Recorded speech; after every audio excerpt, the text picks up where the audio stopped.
The old Quelsian merchant sat in the corner of the trading hall, his four eyes watching everything and everyone.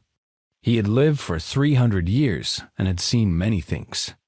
But nothing scared him more than the quiet table near the window where three humans sat drinking coffee. A fine, young Velian trader sat down next to him. The Velian was new to Vera 7 Station, and his blue scales still had the shine of youth. "Why does everyone avoid the humans?" The young one asked.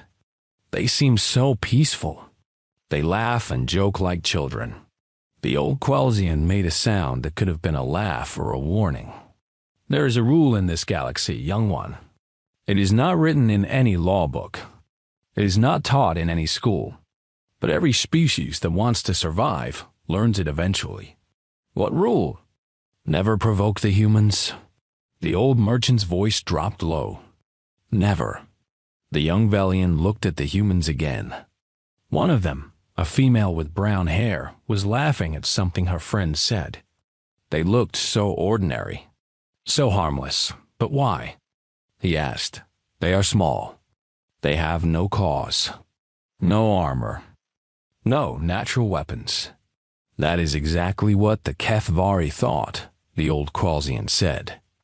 "Do you know the HFY?" The young one shook his head. "Exactly. Nobody does anymore." Before he could explain more, the doors to the council chamber opened and delegates from a dozen worlds walked out.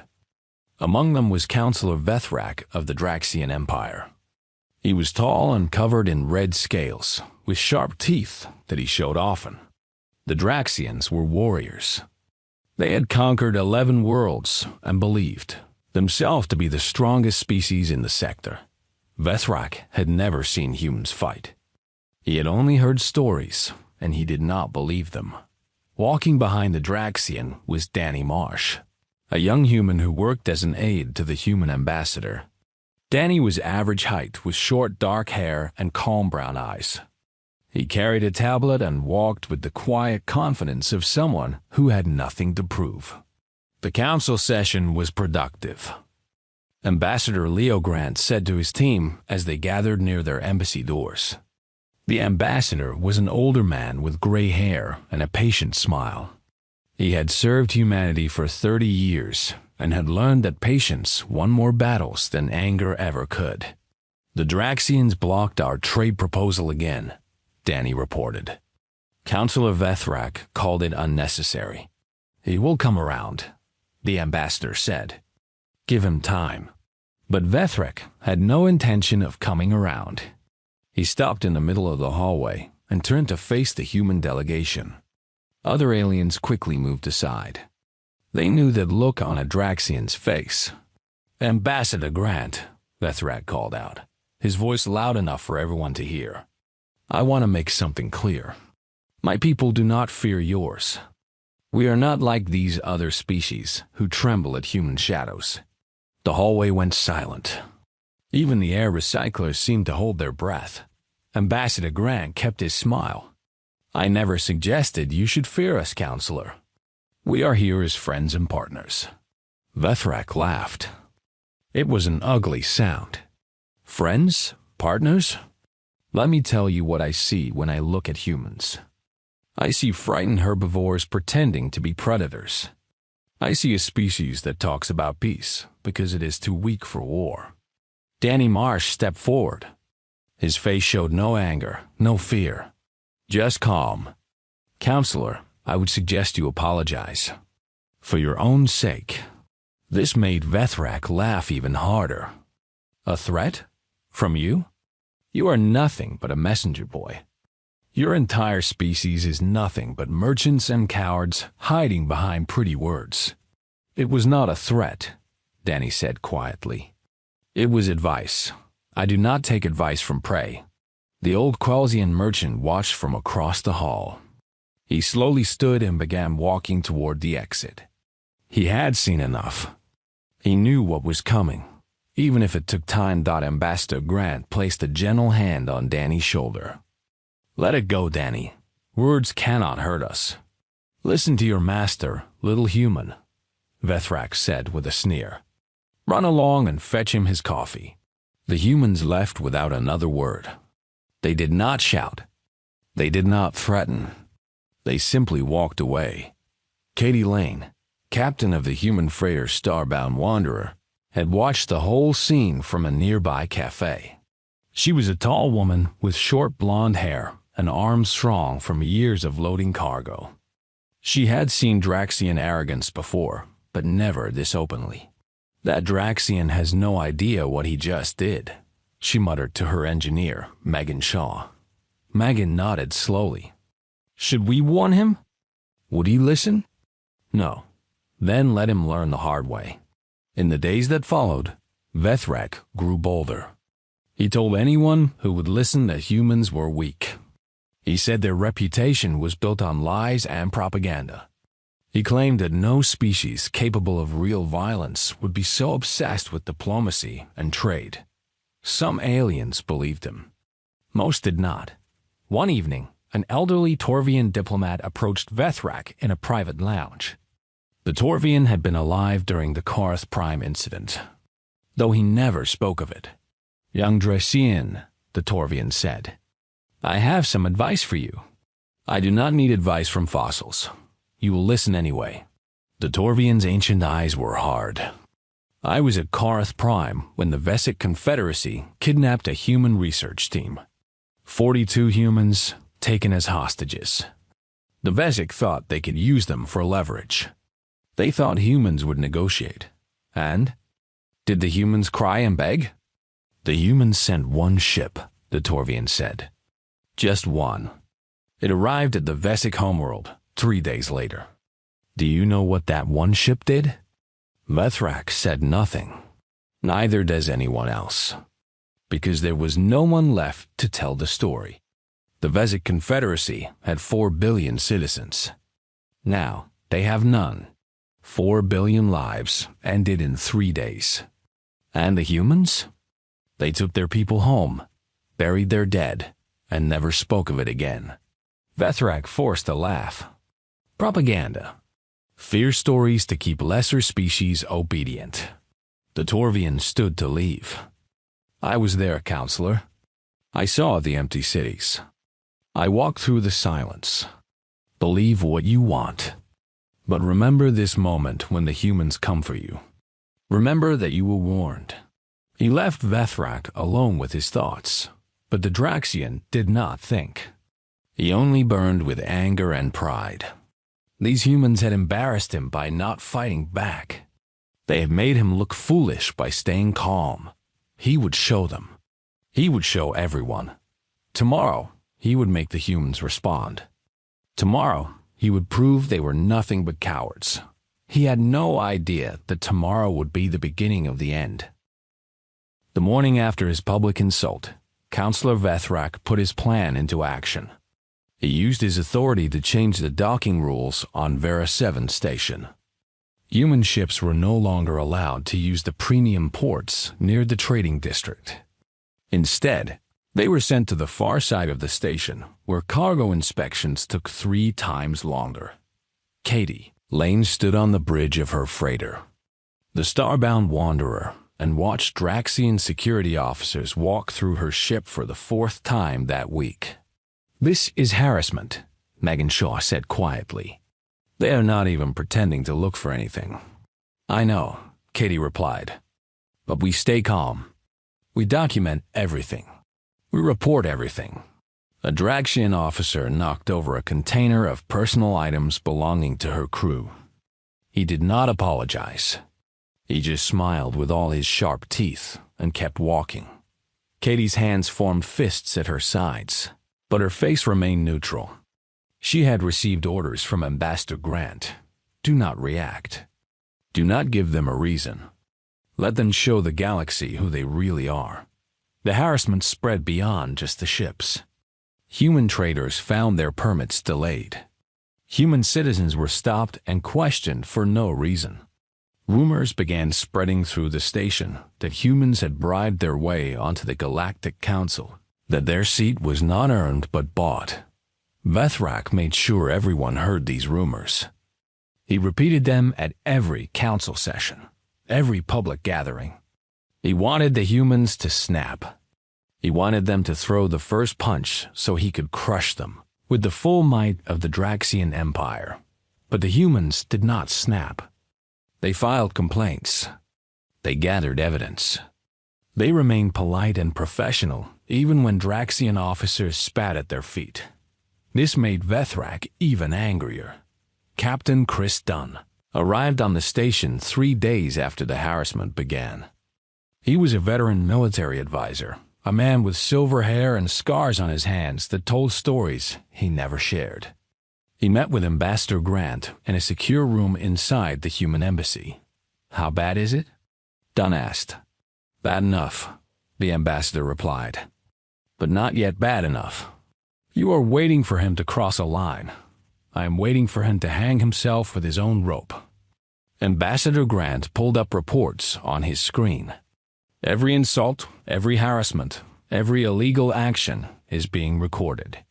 When the time comes, we will have enough evidence to destroy his career without firing a single shot. Dunn nodded slowly. "And if he does something worse? Something we cannot ignore? Then we stop waiting." Meanwhile, other alien species on the station grew nervous. They had seen this pattern before. The calm before the storm. The silence before the thunder. A Qualsian merchant closed his shop and booked passage off the station. When asked why, he simply said, "The humans are being too patient." That is never a good sign. A group of Torvian diplomats quietly moved their families to a different sector. They did not explain their reasons, but they moved quickly. Even some Draxians began to worry. A young Draxian officer approached Vethrak after a meeting. "Counselor," the officer said carefully, "perhaps we should reduce the pressure on the humans. They have not responded to any of our actions. This could mean they are planning something." Vethrak grabbed the officer by his collar. "Are you afraid of these soft creatures? Are you a coward like them?" "No, counselor. But I've heard stories. Stories are for children. I deal in reality.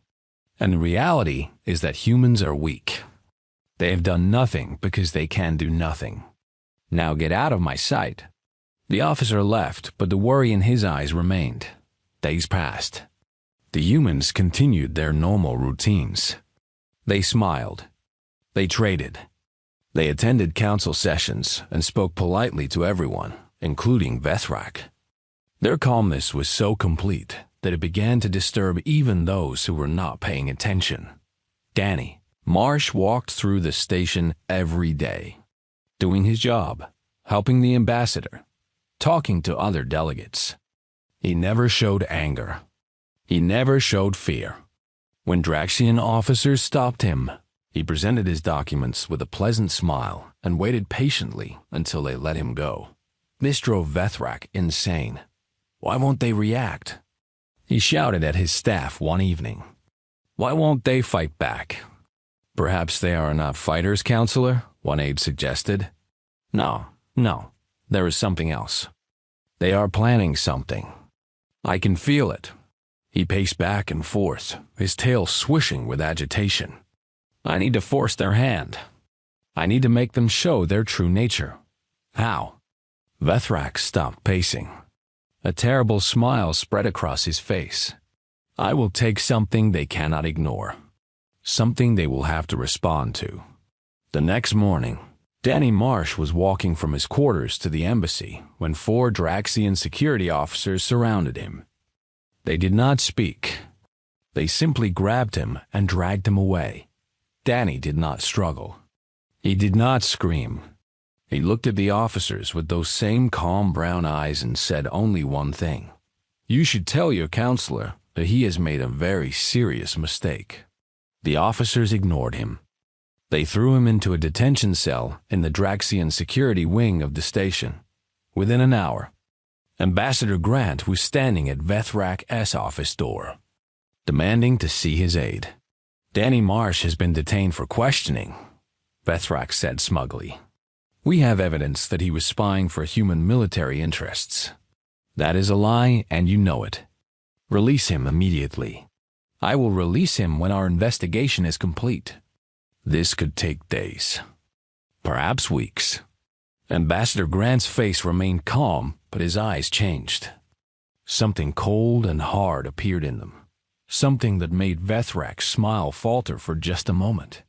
"Counselor," the ambassador said quietly, "I am going to ask you one more time. Release my aide.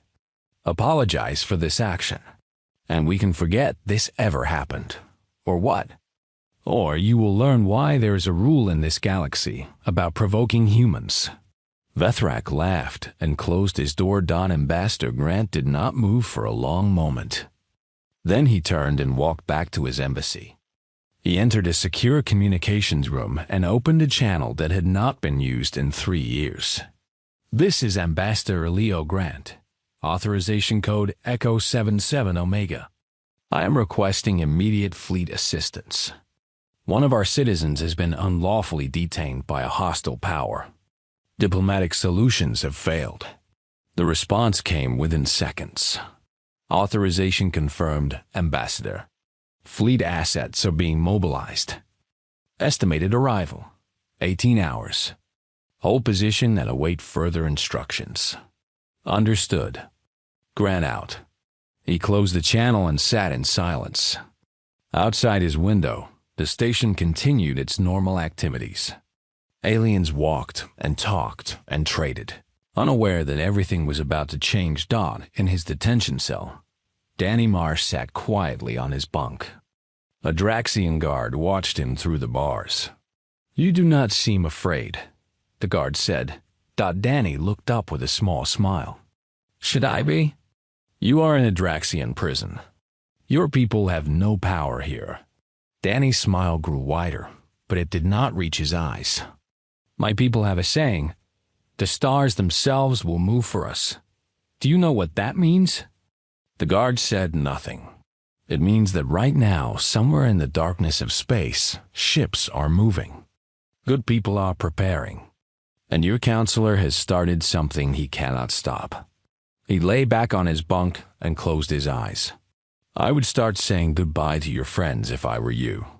The next few days are going to be very interesting."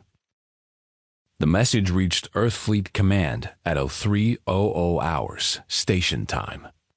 Admiral Nora Blake was asleep in her quarters.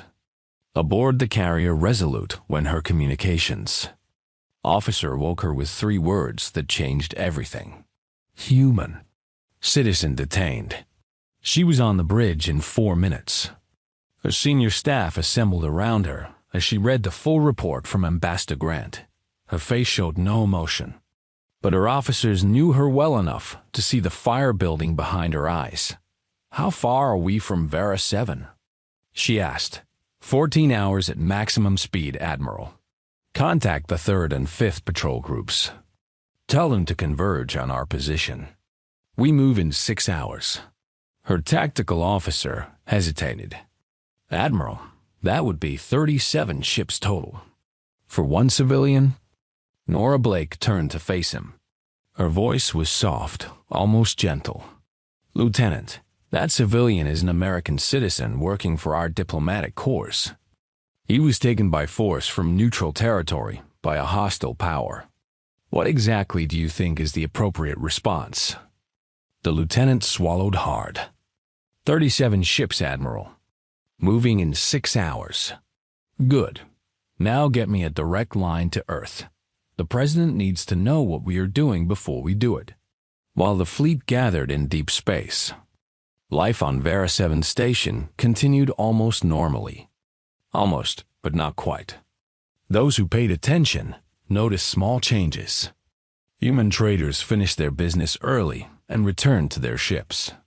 Human families quietly packed their belongings. The human embassy reduced its public staff to essential personnel. Only Jake Perry noticed all of these things. He was Danny's best friend and the embassy's communications officer. For the past 12 hours, he had been monitoring every channel, tracking every message, waiting for the signal that help was coming. "Any word?" Katie Lane asked. She had refused to leave the station while Danny was in custody. Her ship remained docked, her crew ready, Not yet, Jake said, but I can feel it. They are coming. How do you know? Jake smiled grimly. Because that is what we do. We take care of our own. In the Draxian detention block, Danny Marsh remained calm. He ate the food they gave him. He slept when he was tired. He answered their questions with polite non-answers that frustrated his interrogators. A senior Draxian investigator sat across from him on the third day. We know you are a spy. Just admit it, and this can end. I am an administrative aide, Danny replied pleasantly. I schedule meetings and organize documents. If that counts as spying, then I am the worst spy in galactic history. Your people are planning something. We have seen the signs. My people are always planning something. We are planners. It is what we do. What are they planning? Danny leaned forward slightly. Do you really want to know? The investigator leaned in too, eager for information. They are planning, Danny said slowly, to have you release me with a full apology. And if you are smart, you will do exactly that before it is too late. The investigator slammed his fist on the table. You are in no position to make demands. I am not making demands. I am giving you advice. Free advice, which is the best kind. Danny sat back and smiled. But you will not take it, will you? Your counselor's pride will not allow it. And pride is expensive, investigator. Very, very expensive. News of Danny's detention spread through the station's alien communities. Most species reacted with quiet fear. They knew what was coming, even if they did not know when an emergency session of the Galactic Council was called. Representatives from 17 worlds demanded that Vethrak release the human immediately. This is an internal Draxian security matter, Vethrak announced proudly. We do not take orders from this council or anyone else. The Qualsian ambassador stood. Counselor, you have made a terrible mistake. The humans have a rule. They protect their own, always, without exception. Then let them come, Vethrak sneered. Let them send their little ships and their soft soldiers. We will crush them and prove once and for all that human power is a myth. The Qualsian shook his head sadly. You still do not understand. Human power is not a myth. It is a promise they have kept for 300 years. And you have just forced them to keep it again. He gathered his documents and walked out. Other delegates followed. Within an hour, the council chambers were empty, except for the Draxian delegation. Vethrak watched them go with contempt, cowards, all of them. That night, the station's long-range sensors detected something unusual. A distortion in space, far beyond the normal traffic lanes. Then another, and another dot. The sensor technician, a nervous Volian, called his supervisor. Sir, I am detecting multiple hyperspace signatures. Large ones. How many? At least 30. Maybe more. They are still coming. What species? The technician checked his readings twice before answering. His voice trembled. Human, sir. They are all human. The words spread through the station like fire through dry grass. Human warships. Dozens of them. Incoming. Ambassador Grant received a coded message from Admiral Blake. Fleet in position. Awaiting your signal, he sent back one word. Hold. There was still a chance. A small chance, but a chance. He would give Vethrak one more opportunity to avoid disaster. He walked to the Draxian offices alone, without guards, without weapons. He requested a meeting with the counselor. He was made to wait for 2 hours before Vethrak agreed to see him. Ambassador, Vethrak said with false friendliness. Have you come to beg for your spy's release? I have come to offer you a final chance, Ambassador Grant replied. Release Danny Marsh. Issue a public apology. And this ends peacefully. Or what? You will send strongly worded letters? or I will send the 37 warships currently positioned outside this station." For the first time, Vethrak's confidence cracked. "You are bluffing. Look at your sensors, Counselor. Look at them right now." Vethrak's aide checked his datapad. His red scales went pale. He whispered something to Vethrak, and the counselor's eyes widened. This is an act of war." "No," Ambassador Grant said calmly. "This is a rescue mission. The act of war was yours when you took my aid. I am giving you a chance to correct your mistake before it costs you everything." Silence filled the room. Vethrak's mind raced. 37 ships. He had expected maybe 5, 10 at most. Something he could fight. Something he could defeat. But 37? His pride burned. His fear burned brighter. I will need time to consult with my government." "You have 1 hour," Ambassador Grant said. "After that, we stop asking." He turned and walked out, leaving Vethrak alone with the weight of his choices. Outside, the station had gone quiet. Shops closed. Streets emptied. Every species with any sense was already running for the escape pods. Only the humans remained calm. They always did, because they knew what was coming, and they were ready. Admiral Nora Blake stood on the bridge of the Resolute, watching the station through the main view screen. 37 ships surrounded Vera 7 in a perfect sphere. Every weapon system was charged. Every fighter was ready to launch. Every soldier was prepared to move. But she hoped none of it would be necessary. "Open a channel to the station," she ordered. "All frequencies. Channel open, Admiral." She straightened her uniform and spoke clearly. "This is Admiral Nora Blake of Earth Fleet Command. One of our citizens, Danny Marsh, is being held illegally in your detention facility. You have 1 hour to release him unharmed. There will not be a second warning." She cut the channel and sat down in her command chair. Now we wait. In the Draxian Command Center, chaos reigned. Officers shouted over each other. Communication systems overloaded with panicked messages. Vethrak stood in the middle of it all, watching his carefully built world collapse around him. "Contact the homeworld," he ordered. "Tell them we need reinforcements immediately." His communications officer made the call. The response came in minutes. Vethrak grabbed the console and read it himself. "The High Council refuses to intervene," the message said. "You created this situation. You will resolve it. No Draxian military assets will engage human forces over your personal vendetta. This is not our war." Vethrak crushed the console with his fist. Abandoned. His own people had abandoned him. "Counselor," one of his officers said nervously, "the other Draxians on the station are asking questions. They want to know what we should do. Tell them to prepare for battle." "Sir, with respect, we have 200 security personnel. They have 37 warships. This is not a battle. This is a slaughter. Then it will be a glorious slaughter.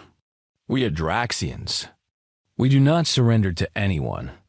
But his officers did not share his enthusiasm. They looked at each other with knowing eyes. They had families. They had futures. They were not willing to die for one man's pride. Across the station, in the human embassy, Ambassador Grant received status updates from the fleet. 45 minutes remained on the deadline. "Do you think he will surrender?" Jake Perry asked. "His officers will," Captain Chris Dunn replied. "They're not stupid. Vethrak might be, but the rest of them know what happens next if they resist." "And what does happen next?" Dunn looked at the young man seriously. "We go in and get Danny ourselves. And anyone who tries to stop us will wish they had made different choices." 20 minutes remained when the first Draxian officers began surrendering to human forces. They came to the embassy doors with their weapons raised above their heads. offering information in exchange for safety. The detention block is on level 7, one officer reported. There are 12 guards. Councilor Vethrek has ordered them to kill the prisoner if humans breach the doors. Ambassador Grant relayed this to Admiral Blake. Understood, the Admiral replied. We have contingencies. Beginning operation now. Katie Lane watched from her ship as 3 human assault shuttles detached from the Resolute and flew toward the station. They moved like predators, fast and silent. Here they come, she whispered. The shuttles docked at 3 different points on the station simultaneously. Breach teams poured into the corridors with practiced precision. They wore light armor and carried weapons designed for close combat. Every movement was planned. Every angle was covered. Resistance was minimal. Most Draxians threw down their weapons the moment they saw humans approaching. Those who did not were neutralized with non-lethal force. The humans did not kill anyone who was not directly threatening their objective. In the detention block, 12 Draxian guards prepared for a last stand. Their commander had received orders from Vethrek. Kill the human prisoner, no matter what. But the commander was not stupid. He had seen the fleet outside. He had heard the reports of his colleagues surrendering. He knew that killing the prisoner would not save him. It would only make his death more certain. Lower your weapons, he told his guards. Sir? Councilor Vethrek ordered us to. Councilor Vethrek is not here. I am. And I'm ordering you to lower your weapons and open the cell. The guards hesitated, then obeyed. When the human breach team arrived, they found Danny Marsh standing calmly in an open cell, surrounded by disarmed Draxian guards. You took your time, Danny said with a smile. The team leader, a woman named Sergeant Rosa Martinez, smiled back. Traffic was bad. Can you walk? I could run a marathon right now. Then let us go home. They escorted Danny out of the detention block, through the corridors, and onto a waiting shuttle. Total time from breach to extraction, 4 minutes and 12 seconds. 0 casualties on either side. In his office, Vethrek watched the operation on his security monitors. His hands shook. His dreams of glory crumbled into dust. It is over, his aide said quietly. We should surrender now, before they come for us. Surrender? Vethrek roared. I am a counselor of the Draxian Empire. I do not surrender to prey. He ran from his office, through back corridors, toward the private docking bay where his personal ship waited. If he could reach it, if he could escape, he could regroup. He could plan. He could find a way to make the humans pay. He reached his ship and climbed inside. His claws flew over the controls. The engines powered up. The docking clamps released. He was free. Then his ship shuddered. Warning lights flashed. His engines died. What? What happened? A calm voice came through his communication system. Admiral Blake's voice. Councilor Vethrek, your ship's engines have been disabled. You will power down all systems and prepare to be boarded. This is not a request. Through his viewport, Vethrek saw a human cruiser positioned directly above him. Its weapons were aimed at his cockpit. At this range, they would not even need to fire. They could simply fly forward and crush his ship like an insect. The fight left him. All of it, all at once. He had gambled everything on human weakness, and he had lost. He powered down his systems and waited. 1 hour later, Vethrek was in human custody aboard the Resolute. He was treated well, given food and water and a clean cell. The humans did not beat him. They did not torture him. They simply kept him contained and told him nothing. This was worse than torture. The waiting, the silence, the not knowing. On the bridge, Admiral Blake received word that the operation was complete. Danny Marsh was safe. No lives have been lost. Shall we return to base, Admiral? Her navigation officer asked. Not yet. The Galactic Council has requested that we attend an emergency session tomorrow. It seems they have questions about our response. And Counselor Vethrak? He will face justice. Not our justice. Galactic justice.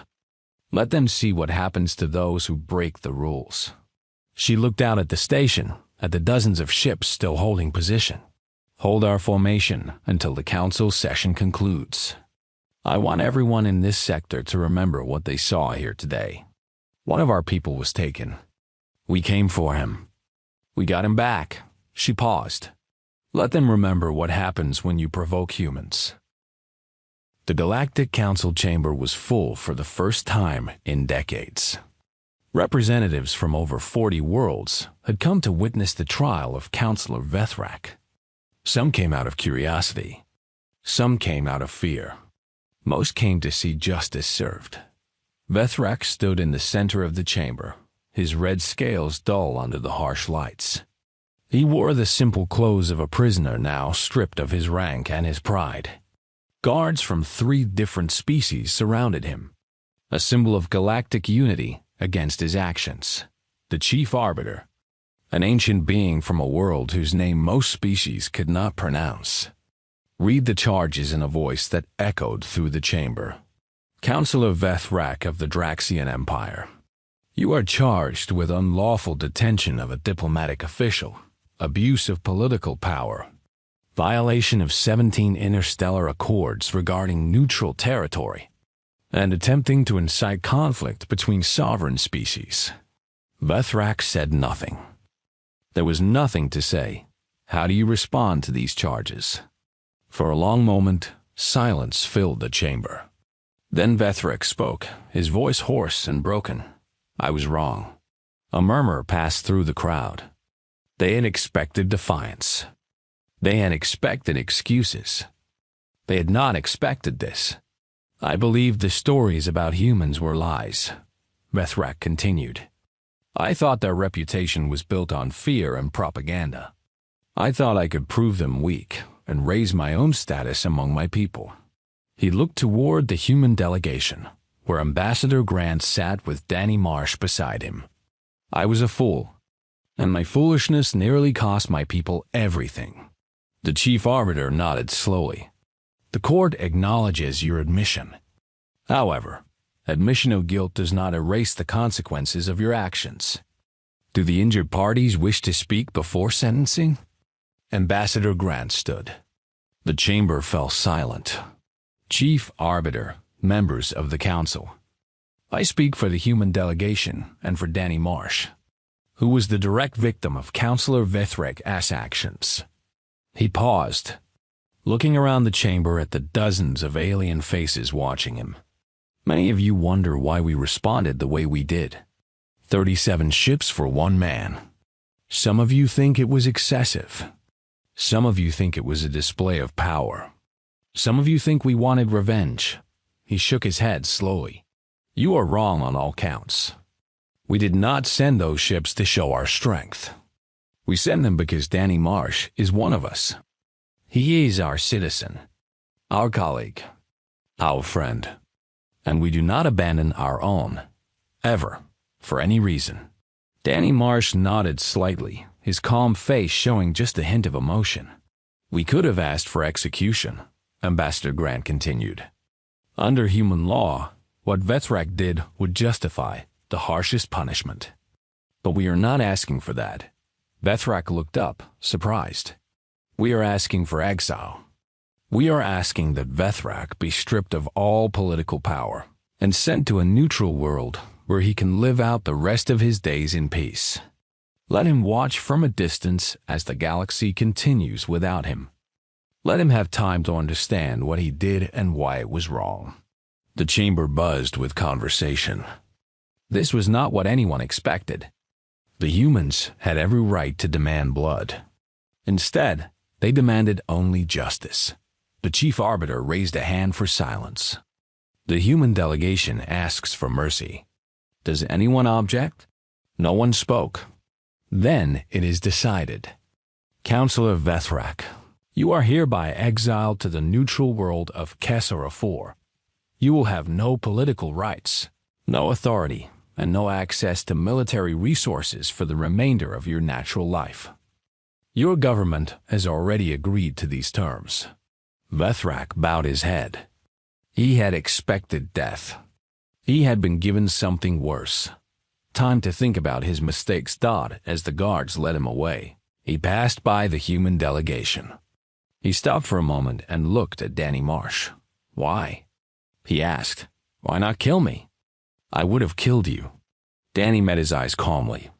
That is exactly why we did not kill you. We are not you. We do not destroy those who wrong us. We make sure they live long enough to understand why they were wrong. Vethrak had no response. He let the guards take him away. In the days that followed, life on Vera 7 slowly returned to normal. The human fleet withdrew, leaving only a small security presence. Trade resumed. Diplomatic meetings continued. The universe moved on, but it did not forget. The Draxian Empire sent formal apologies and reparations to humanity. They rebuilt their relationship carefully, respectfully. They taught their children about Counselor Vethrak and the lesson he learned. Too late. Other species watched and remembered. The story of the human response spread across the galaxy, told in trading posts and council chambers and family homes. A young alien delegate, newly arrived on Vera 7 for his first diplomatic posting, approached the old Chaldean merchant who still sat in the corner of the trading hall. I heard about what happened here, the young one said, with the Draxian counselor and the humans. The old Chaldean nodded slowly. Everyone has heard. Is it true? All of it? Every word. I watched it happen myself. The young delegate looked across the hall at a group of humans eating lunch together. They were laughing about something, their faces bright and friendly. They looked so ordinary, so harmless. They do not look dangerous, he said. The old Chaldean made that sound again, the one that might have been a laugh or a warning. That is what makes them dangerous, young one. They are kind. They are patient. They will trade with you and teach you and help you build a better world. They will be the best friends you have ever had. He leaned closer, his ancient eyes hard with memory. But they protect their own, always, without exception. And if you threaten one of them, if you hurt one of them, they will come for you. Not out of anger, not out of revenge, out of duty, out of love.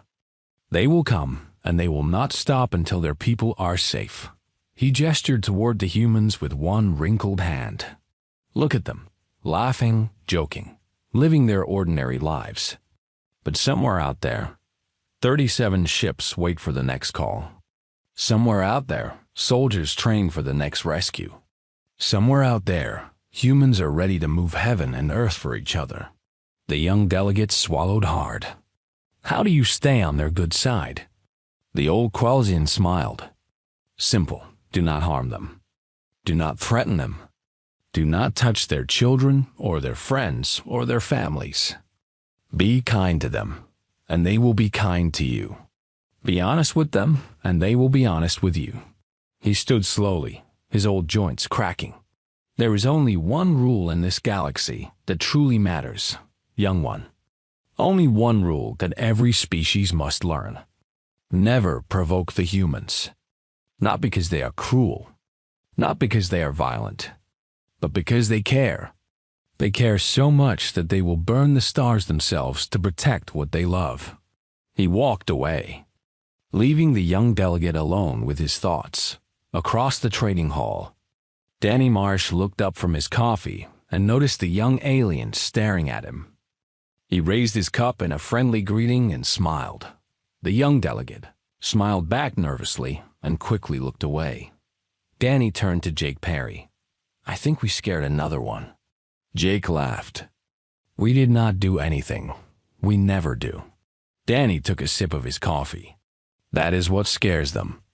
Outside the station windows, the stars burned cold and bright. The galaxy was vast and dangerous and full of species who thought strength, meant cruelty, but the humans knew better. Strength meant protecting those you love, and they would never stop.